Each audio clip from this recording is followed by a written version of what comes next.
We are going to start our design of reinforced concrete structures. Till now, we were discussing about the introduction part, which is required for the further lectures. The coming lectures, right?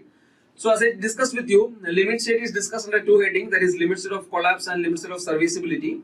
I am going to start with the first one, that is limit state of collapse. As I told you, it deals with flexure, shear, torsion, and compression.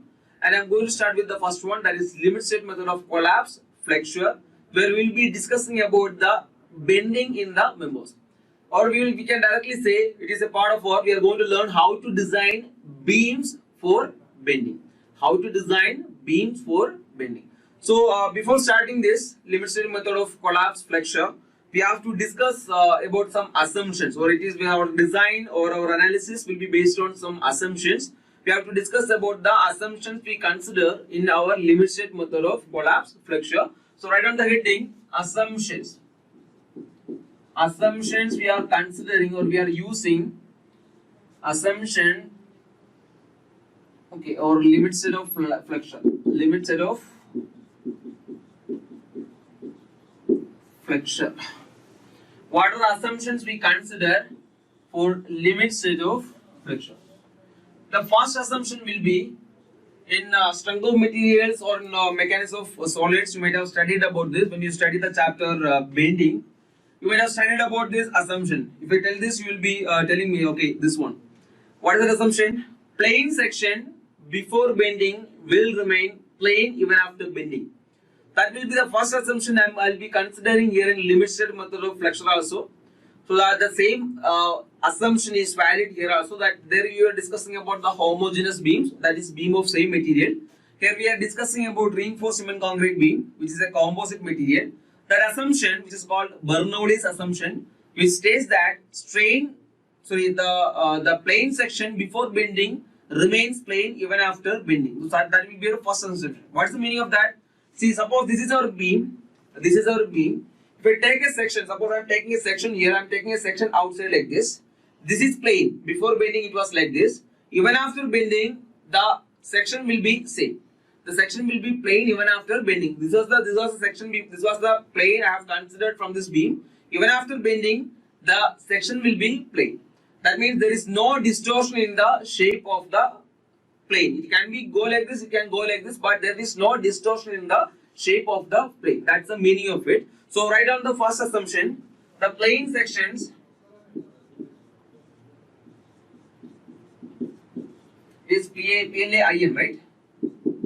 Plane sections before bending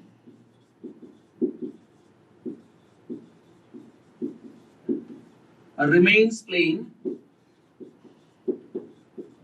even after bending. Plane section before bending remains plane even after bending. It is also known as, it's called our Bernoulli's assumption. Bernoulli, if you want you can write, or not required for GATE exam, but still it's called Bernoulli's assumption, which is valid for composite sections also. We can consider it here, right now. So our second assumption will be the maximum strain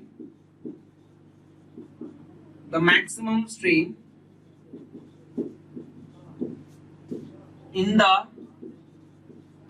extreme compression fiber, the maximum strain in the extreme compression fiber of concrete will be equal to, in flexure will be equal to 0.0035. Concrete in flexure, okay, in flexure will be equal to 0.0035. The maximum strain in concrete in the extreme compression fiber, the maximum strain in concrete in the extreme compression fiber will be equal to 0.0035.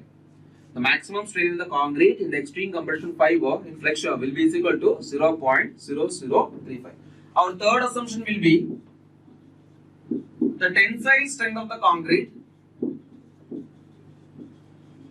The tensile strength of the concrete is neglected. We have discussed about the modulus of rupture. We have discussed about the tensile strength of the concrete in bending. Even if the concrete bends, there will be some tensile strength. Concrete can take some tension. But for the design, for the analysis, as per our in our limit state method, we are not going to consider the tensile strength of the concrete. Right? That is our third assumption. Tensile strength of the concrete is neglected. Our fourth assumption will be strain at the level, or we can say, okay, strain at the level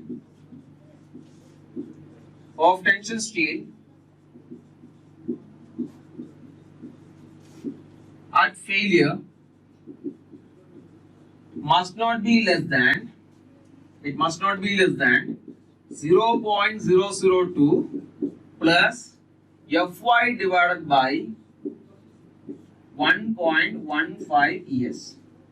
The failure strain or the strain at the level of tension steel must not be less than, or it should be greater than or equal to 0.002 Fy plus Fy divided by 1.15 ES. Or you can write the equation in this way also, 0.002 plus 0.87 Fy divided by ES. Both are same, right? But better to write the equation like this, write the strain value like this. This is the strain value at the time of failure at the level of our tension steel. It will be equal to 0.002 plus Fy divided by 1.15 ES, or 0.002 plus Fy divided, 0.87 Fy divided by ES. You have to remember these two values, very important. The maximum strain value or the strain value at the extreme compression fiber for concrete will be equal to 0.0035 at the level of tension steel, or the maximum strain at the level of tension steel at failure, before failure, is equal to, should not be less than 0.002 plus Fy divided by 1.15 ES. These are the four assumptions we have to consider for our limit state of collapse. Okay, please note it down. We are discussing about singly reinforced beam, right? We are going to discuss about our singly reinforced beams. That is stress block parameters and strain diagram for singly reinforced beam. In the previous lectures, I told you there is limit state is defined under discussed under two headings: limit state of flexure and limit state of collapse and limit state of serviceability. Limit state of flexure, it deals with, limit state of collapse deals with flexure, shear, torsion, and compression.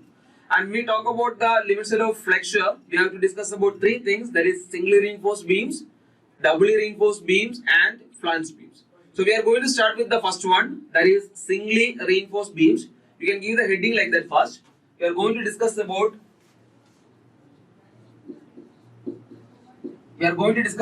singly reinforced beams. Okay, we are going to discuss about the analysis and the design of singly reinforced beams. So before that, what is this singly reinforced beam? Anyone? What is singly reinforced beam? What is the meaning of singly reinforced beam? Anyone? The meaning of singly reinforced beam. What is the meaning of singly reinforced beam? Exactly. Srikanth, you are right. Reinforcement is in one side. Which side? It is in the compression side or in the tension side? Nisha, is in the compression side or in the tension side? Yes. For simply supported beams, it will be provided in the tension side. Or for in all the beams like cantilever beams or simply supported beam, we have to provide the reinforcement in the tension side. Why? Because to make the beam strong in tension. Right now, or you can write that like this: singly reinforced beams are those beams where the reinforcement is provided in the tension zone, or the reinforcement is provided only in the tension zone for our singly reinforced beam. You can note it down. For singly reinforced beam, reinforcement is provided in the tension zone like this. This is suppose if it is our neutral axis. If it is our neutral axis like this, suppose this is our neutral axis, it is going like this. I am going to consider it up to here. This is our neutral axis, that is NA. And if it is the neutral axis, below the neutral axis there will be tensile stresses. Above the neutral axis there will be compressive stresses. Na? So we are going to provide the reinforcement there below the neutral axis. Right? This is our singly reinforced beam. We are going to discuss about the stress block parameters and strain diagram for this singly reinforced beam, which is the most important topic in this beam, that is singly reinforced beam. You have to understand each and every point I am going to discuss it here, right? Understanding each and every point I am discussing here is very important. This is our singly reinforced beam, and I am going to draw the strain diagram for the singly reinforced beam, and I'll be discussing about the stress block of our singly reinforced beam also. You have to remember, and you have to follow me. You have to follow the things step by step. Okay. So this is our singly reinforced beam. Here it is called our breadth of the beam. This is called the breadth of the beam. You already know about this. And the distance from here to the extreme bottom, the extreme compression phase and the extreme tension phase.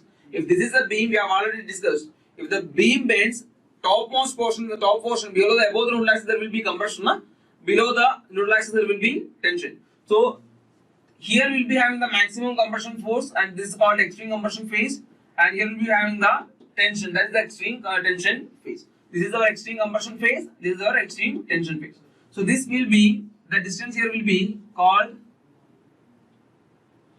this is called, what is this? It is called our gross depth or total depth. Gross depth, or we can say total depth. Gross depth or total depth of the beam.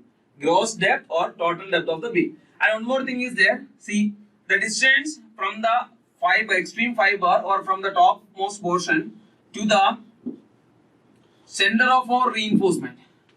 The distance from the top to the center of our reinforcement is called effective depth, or I am going to denote it with the letter D. Is called effective depth. Effective depth. The depth or the distance from the topmost portion to the center of our reinforcement is called our effective depth of reinforcement. What is this portion? Distance from the bottom to the center of the reinforcement. What is this called? What is this? From the bottom to the center of our reinforcement. What is this called? Anyone? This is called our effective cover. No? It is called our, exactly, this is called our effective cover. You can remember one thing here. This is the total depth. This is the effective cover. How to find the effective depth? Effective depth will be equal to total depth minus effective cover. Remember this. The effective depth will be equal to total or gross depth minus effective cover. Exactly. You are right. Total depth minus effective cover. Remember this. So this is how you have to understand in our singly reinforced beam. Reinforcement will be provided in the tension zone. This is the breadth of the beam. This is the gross depth or total depth of the beam. This is called effective depth of the beam. Right? Yes. We are moving further. I am going to discuss about the strain diagram. We are going to discuss about the strain diagram. See the first assumption in limit state of collapse flexure. The first assumption there is plane section before bending remains plane even after bending. This assumption will indirectly tell us the strain distribution is linear, or we have to consider the strain distribution as linear. If this is a plane before bending, even after bending it is plane. That is, no distortion is there in the cross section, means that we have to consider the strain distribution linear. So this is the bottom face of the beam, right? This is the bottom face of the beam, and this is the top face of the beam or extreme compression fiber. So strain distribution will be linear, which will be having a zero value at the at our neutral axis, and will be, this is our tensile strain, and it will go like this. It will go like this. Finally, this will be our maximum compression strain. The maximum compressive strain will be here at the extreme fiber, and here this is actually wrong. We have to consider the strain value till our reinforcement only. We are going to consider the tensile strain, the strain value till the reinforcement only, not up to the bottom fiber. Right now, so this is the strain value at the level of our tension strain, and this is the strain value at the level of our compression strain. This will be our strain diagram for our singly reinforced beam or the limit state of flexure. Strain diagram for our limit state of collapse flexure. We are going to get the strain diagram like this, which is a linear one. It is actually the linear strain diagram is actually because of our assumption that is plane section before bending remains plane even after bending. Right now. So what is the strain value here? Can you tell me what is the strain value there? If it is the strain diagram, This is the maximum strain in the extreme compression fiber. What is the strain value there? Any idea? Exactly, it is superb. It is 0.0035. It is also known for assumption, right? What is the assumption? The strain at the level of extreme compression fiber or strain in the concrete at the extreme compression fiber is taken as 0.0035. Right now, yes, Dhruv, Srikanth, Saksham, Nisha, Ramesh, Vishnu, everyone is correct. 0.0035. Now tell me, what is the strain value here? Strain value here. What is the strain value here? This is the strain value at the level of tension steel. This is the strain value. The strain value I am getting here is the strain value at the level of extreme compression at the level of tension steel. It must not be, as per our IS 456/2000, it must not be less than 0.002 plus Fy divided by 1.15 ES. Correct or not? The strain value at the level of our extreme compressor at the level of our tension steel must not be less than 0.002 plus Fy divided by 1.15 ES. Right? This is, I am going to consider this distance from the top to the neutral axis. I am going to consider it as depth of the neutral axis, and I am going to write it as, or I am going to denote it with the letter XU. XU, where XU is the actual depth of the neutral axis or depth of the neutral axis. And what is this depth? From here to here, what is this? What is this? From here to here, what is that? What is that length? Exactly, this is our effective depth. Now tell me, what is this distance from here to the neutral axis? What is this? From the bottom, from the tension phase to the center, what is this? If total is D, what is this? This is XU. What is this distance? Nothing is there, no? D minus XU. D minus XU. Right? The total is effective depth. This is actual depth of neutral axis. The remaining portion will be D minus XU. This is actually our strain diagram. This is our strain diagram. Remember these values. The strain here is 0.0035. Strain here is should not be less than 0.002 plus Fy divided by 1.15 ES. This is our actual depth of neutral axis. This is D minus XU. That is D effective depth minus actual depth of neutral axis. Now we are going to consider our stress block. I am going to consider our stress block. See, remember and listen here carefully. What is the stress strain curve diagram for concrete? Idealized stress strain curve for concrete. We have already discussed it. If this is the y-axis, this is the y-axis, and this is the this is the stress, and the y-axis will be considering stress value, right? In the x-axis, we will be considering the strain value. It will be a parabola till the strain value of 0.002. After that, it will be uniform till the strain value of 0.0035. This is actually our stress strain curve or idealized stress strain curve for concrete. I'll be using the same thing to draw the stress block. Right now, it is a parabola. As you are right. This is a parabola till the strain value 0.002. After that, it will be uniform till the failure, that is till the strain value 0.0035. I'm going to use it to draw the stress strain. Sorry, to draw the stress block of our singly reinforced beam. Right now, this is the neutral axis. This is our tension phase. This is our tension phase. Okay, this is our tension phase, not the bottom. This is our tension phase, or the phase where I am placing our reinforced. Okay, so see here. I'm not going to remember this. I'm not going to consider. We are having the concrete will be having the compressive strength, right? I'm not going to consider the compressive strength of the concrete below the neutral axis. Remember this first point. I'm not going to consider the compressive strength of the concrete below the neutral axis. So the stress block will be somewhat like this. It will be a parabola. It will be a parabola. This is the strain value, right? It will be a parabola till the strain value 0.002. It is a parabola till the strain value 0. Yes, you are right, Saksham. 0.002. After that, it will be a uniform line, or it will be uniform, that stress will be uniform till the strain value 0.0035. It will be a parabola till the strain value 0.002. After that, it will be uniform till the strain value our 0.0045. What is this stress? What is this stress? It is 0.45 FCK for the design curve, right now. So the stress value here will be equal to 0.45 FCK.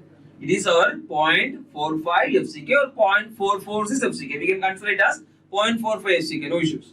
And this depth will be our, what is this depth? What is this depth? This depth is our XU, that is actual depth of neutral axis. Correct? Na? So this will be our stress block. This is XU, and this will be D minus XU, and we will be having the thing like this. Right? This is actually what is this? Parabola till the strain value 0.002. After that, it will be uniform till the stress value 0.45 FCK. Right now. So this entire stress value, the area of this entire stress block will be giving you the compressive force in the concrete. That's the total compressive force in the concrete. And this value here, this will be your tensile force in the beam.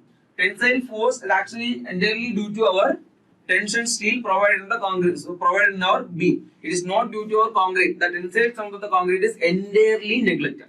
Tensile strength of the concrete is entirely neglected. Right now, so this is the tensile force will be given by our tension steel. So we will be having the tensile force here at the level of our tension reinforcement. And this area of our stress block will be giving you the area of the stress block into breadth will be giving you the compressive force in the concrete. Or the compressive force will be the net compressive force will be the resultant compressive force will be acting at this point, acting at the centroid of that area. We can remember like this. The total compressive force or the resultant compressive force will be acting at the centroid of this stress block. Right now, please note it down till here. After we will discuss further. You are getting it right. I can just simply write the 0.002 here, but you should understand why it is coming here. Why? Because the stress value must be a parabola till the strain value 0.002. You have to compare the strain and stress block diagram together. Even if I draw the strain diagram and stress block diagram separately, you have to think about these two diagrams together. I'll tell you why. Okay, it's actually very important concept in singly reinforced beams. You can find many number of questions from this single figure, single diagram. You can expect many number of questions from this and this figure combinedly. Okay, this is actually our stress block. So see, Srikanth, actually it must be opposite. That's it. It must be opposite. That's it. Nothing else. Direction is actually not important here. We can consider it in this direction or in this direction. No issues are there. It must be opposite. That's it. For equilibrium, the compressive force and tensile force must be in the opposite direction. That's it. You have to consider that. That's the only one you have to consider. Exactly, section. That's the reason why I have to consider it in the opposite directions. Direction actually doesn't matter. Both must be in the opposite direction. That's it. For equilibrium. For equilibrium, this compressive force must be equal to tensile force. We will move to that. Fine. Yes, we are moving further. See, I am interested. Listen here. I am interested. You can listen here. Just listen here. I am interested in finding. This is actually the total depth of neutral axis, right? We know the strain value here. That is at here will be 0.002. But I am interested in finding these two distances. I am going to consider it as x1. This is x1, and I am going to consider it as x2. I am interested in finding this x1 and x2. We need that for further concepts. What is this x1? What is this x2? How to find this x1 and x2? Any idea? Can you give me an idea? I need to find this value of x1 and x2. Any idea to find x1 and x2?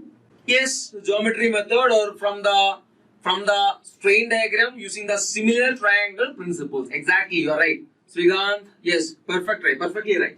See, this x2 here will be equal to this distance. Why? Because it is parabola till the depth x1 or till the strain value of 0.002. If it is x1, this will also be x1. Right now, this will also be x1 and this will be our x2.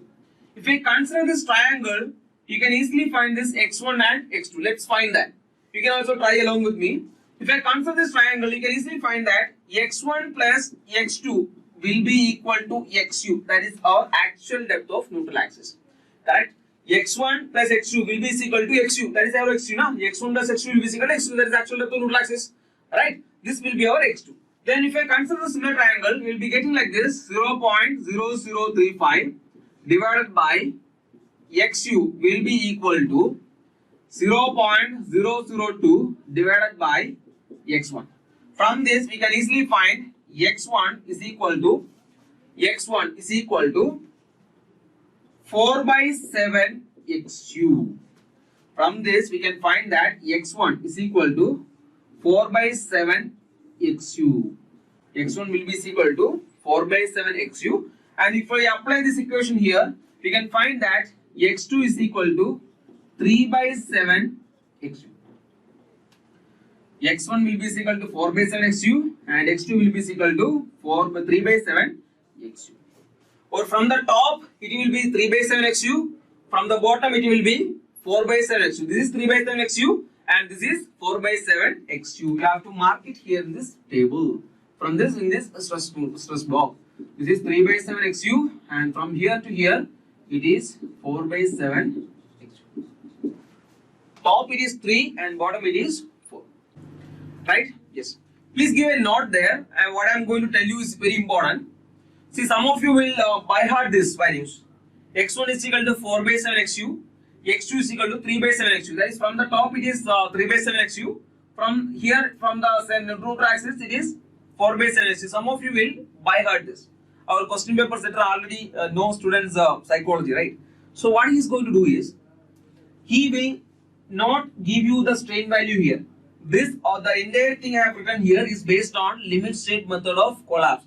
That based on those assumptions. Sometimes he will give you a different value of strain here.